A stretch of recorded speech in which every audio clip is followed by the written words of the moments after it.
I am recording on my iPad here, and I was just looking at some of the major system information on the internet. And if you Google the major system, you'll get a lot of stuff. And this is pretty much, here's called Art of Memory, and this teaches the exact same thing that I do. Here's another one. What's this say? Remember any number with the major memory system. This is a good site too, and it does this same thing that I do here. So this is really good. Okay, so how do I use the major system? Well, I'll briefly teach it to you, and then I'll show you how I use it in my classroom. And this project is the largest project I do because it's pretty much a year-long project, and we use it to study some of the history of the mathematicians. So briefly, here's how the system works. Okay, we're going to change all the digits and give them a letter. 0 is S or Z, or sometimes a soft C. 1 is T, D, and TH, like in the. 2 is N. 3 is M. And 4 is R. F-O-U-R. Okay?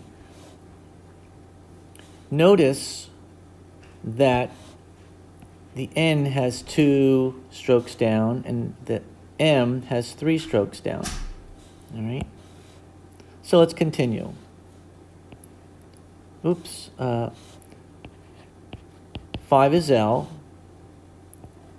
6 makes the soft sounds such as SH, CH, and J. 7 makes the hard sounds like in G, K, and C. Go kick a cow. Don't go kicking any cows, but that's a way to remember it. 8 is F and V. And if you make if you made it 8 like this and a scripted F like this, they pretty much look the same. And the last one, 9, is P and B. So if you had a mirror here, if you had a 9 here, a P would be symmetric. All right, and I'll give you some more examples. Okay, so let's go back and see how we could use this. I'll put my laser on. So here's what we just went over. 1, 2, 3, 4, 5, 6, 7, 8, 9. So what you want to do is we want to turn the numbers into words. And we want to use those words to remember the numbers. The words we're going to use are nouns, a person, place, or thing. And we want to exaggerate those words if possible. Okay, so how does this work? So say we needed to remember the number 471. Well, what does this look like? Let me get a color here. We'll do green. Okay, so this would be R, K, and T. I'm going to make this a little darker. R, K, T. All right, we have to put in the vowels. To remember 471, we could think of rocket. R-O-K-E-T. It goes by how it sounds. The English language has a very unusual spelling, so we go by how it sounds. This way, when you hear things, you can turn it into numbers. So, to translate rocket, we translate it into 471. Or to remember 471, we can think of a rocket. How about this one here? 3170. M, T, or D, K, S. Or TH. All right? Well, look at this. MTH, that would be math, and class. All right? Oops, I think for class, that would be KL. We need a 5 in there. KLS. So math class would be 31,750. Okay, the hard C, we're not really going by how it's spelling exactly because C and K sound the same. It goes by how it sounds. So math class would be 31,750. All right, how about this one here? 28,394. N, F or V, M, B, R. All right, November. No, V-E-M, B-E-R. Doesn't have to be spelled perfectly. November. What about this guy here? D-C-M-B-R. December. All right. So this is one way to remember some numbers. All right, let me just show you one more. Say we have Einstein was born in the year of 1879. Okay, we usually break this in to T and F and C or K, P. And I usually tell my kids to remember this as a tough cup. All right, what's a tough cup look like? Well, it looks like this. You got to use your imagination. All right, there's a tough cup right there with some old coffee fumes coming out, maybe a chipped glass on the top. Use your imagination. All right. This is how I use the major system to remember dates of mathematicians and scientists in my class. So here we can learn to remember a list of things. It could be a list of numbers or a list of words, a list of formulas, or anything. So it starts like this. Let's do the first 5. 1, 2, 3, 4, 5. All right. And let me show you how I do it. Let me erase this here. Okay, so here's our number. Here are the letters they represent, and here's the peg word. We're going to keep this word. I keep these words the same. I've been using these same words for like 35 years. So remember I told you that 1 is TD or TH, 2 is N, 3 is M, 4 is R, and 5 is L. We want a word that has just one of these letters in it, and we're going to keep that word special. So if we need to remember a list of things, instead of saying the first thing, the second thing, the third thing, we're going to think of, instead of 1, we're going to think of this peg word. What's that word? That word is tie. Think of a tie that a man would wear on his shirt. All right? Now, let's do 2. N. A word that has the N sound, and just the N sound, is knee. It's spelled K-N-E-E, but we don't pronounce it knee. It's pronounced knee. So just the N sound. A small word that has just the M sound is ma. It has just the M. There's your T. A word that has just the R sound, I use the word rye, as in rye bread. A brown bread that most students are familiar with. These words are easy to imagine, all right? And we're going to link new information to them. I'll show you how I do that in a minute. And number 5 is, we use the word the law. And I think of a cop car. I'll give you the first 10, 6, 7, 8, 9, and 10. For 6 is S-H, C-H, and J. We're going to use the S-H, so it'll be S-H-O-E, shoe. 7 G, K, and C, so we're going to use just C as in cow. 8 is F and V. We're going to use just the V, I-V. 9 is P or B. We're going to use a B as a bumblebee.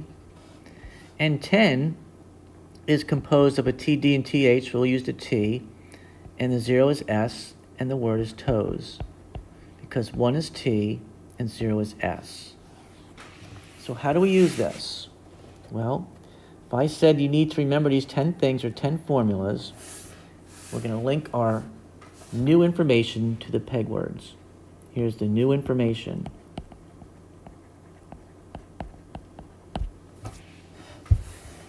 Say we want to remember a math riddle.